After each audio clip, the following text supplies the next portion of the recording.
చీమల దగ్గరికి వెళ్ళరు, సోమరిపోతు చీమల దగ్గరికి వెళ్ళు. ఏమండి, అవి ఎంత చక్కగా వెళ్తున్నాయి. అక్కడ ఎవ్వరు రాజు లేడు, నడిపించే నాయకుడు లేడు, గీత వెంబడి గీత.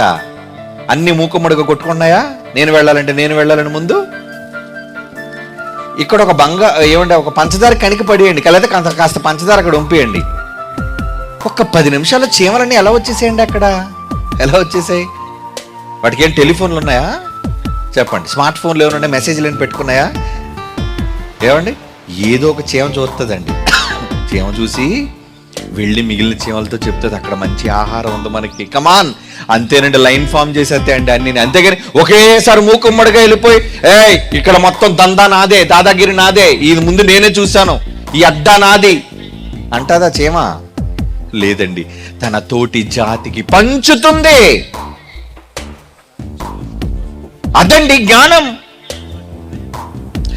వాటికి న్యాయాధిపతి లేకపోయినా, రాజు లేకపోయినా, అంత వరుస క్రమంలో వెళ్ళి అవి ఉంటున్న విధానం. దేవుని పిల్లలారా, దేవుడు అందుకే మానవ జాతితో చెబుతున్నాడు, మిమ్మల్ని నాలా చేశాను. ఏమిటి, జంతువులకు దేవుడు తన పోలికి ఇచ్చాడా? లేదండి. కేవలం తన మాట చేత తన తత్వాన్ని లోపల పెట్టి సృష్టించాడేమో మంచితనం.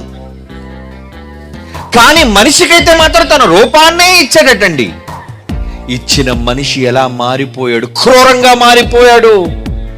నరుడు జీవరాశుల్ని చంపేస్తున్నాడు, చేపల్ని హతమార్చేస్తున్నాడు, అన్ని జాతుల్ని అంతరింపజేస్తున్నాడు, చివరికి మానవ జాతి అంతాన్ని కూడా కోరుకుంటున్నాడు.